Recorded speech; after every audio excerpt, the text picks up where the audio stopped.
Баранов. Добрый день, дорогие друзья. Специально вот шел сам, я знаете, что хочу сказать? Юрий Николаевич никогда не видел, чтобы у него была другая мимика на лице. Идет на улице, всегда улыбается, в здании всегда улыбается. Это человек-улыбка, это человек хорошего настроения, человек солнца, человек светящийся, и это вас отличает, знаете, вот, это положительная такая харизма, которая светится изнутри. Это вот по человеку сразу видно, какой он внутри, и какой он с коллегами, какой он с близкими, какой он вообще в жизни.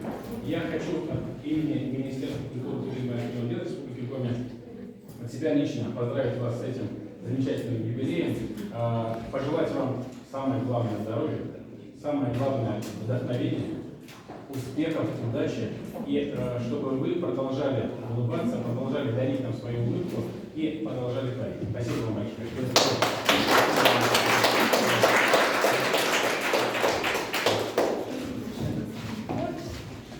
Искусство Юрия Николаевича опирается и на традиции русского авангарда, и на современное искусство с его символизмом и тягой к интеллектуальности. На экспозиции юбилейной выставки представлены живописные образы, созданные художником за последние десятилетия, которые отражают вехи творчества и особенности философского и художественного мышления живописца. Слово предоставляется заместителю директора Национальной галереи Республики Коми Анне Николаевне Хмыш.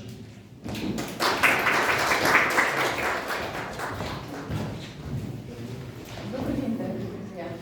Уважаемый Юрий Николаевич, от лица руководства Национальной галереи мы поздравляем вас с 35-летием и с открытием первой персональной юбилейной выставки. На протяжении всего вашего творческого пути вы обращали изобразительное искусство нашего края. Ваша работа одновременно и оригинальна, и аутентична. Вы наполнены теплотой, тонкостью и знанием северной культуры. Юрий Николаевич, поздравляем вас и желаем непрекращенного вдохновения, крепкого здоровья и долгой творческой жизни.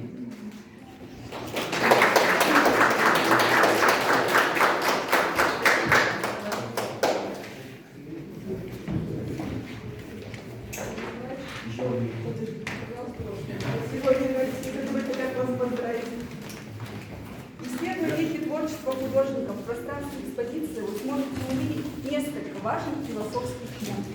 Один из основных образов экспозиции – это художник-мыслитель, в котором особую роль играет восприятие себя через историю семьи и родины. Не менее ярко представлены картины на религиозные сюжеты, библейские и житейские притчи, вписанные в пространство северных деревень. Слово предоставляется председателю Коми регионального отделения Союза художников Фаруку Бакировичу Бурангулову. Я еще Александру, которая супруга.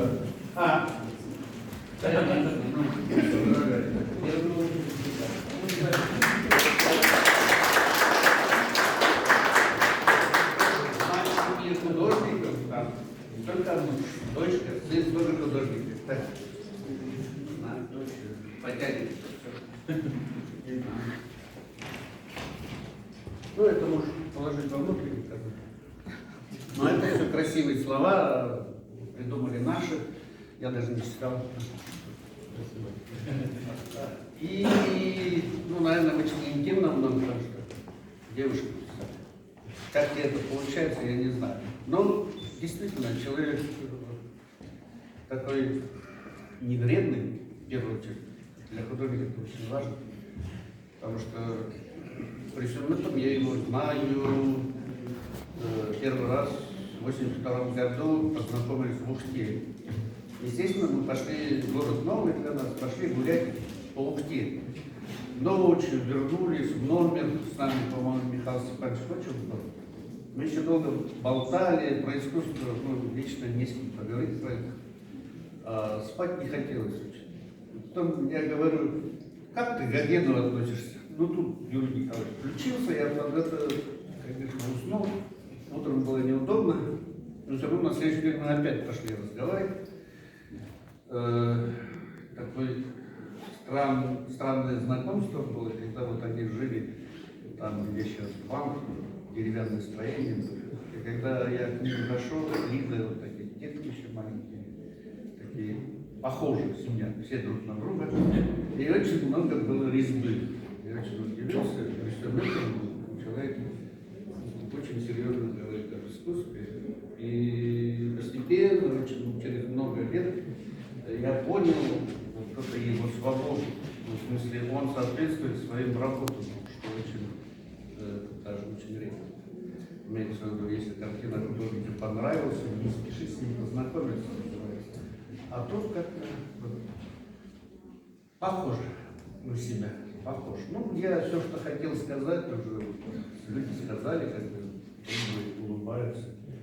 Ну, на самом деле, был я на конференции со Союзом Агентов.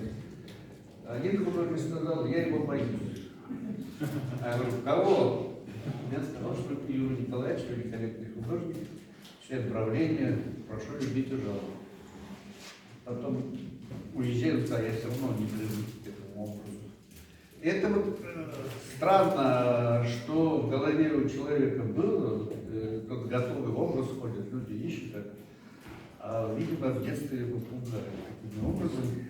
На самом деле, наверное, так и есть, потому что это очень распространенный детский страх.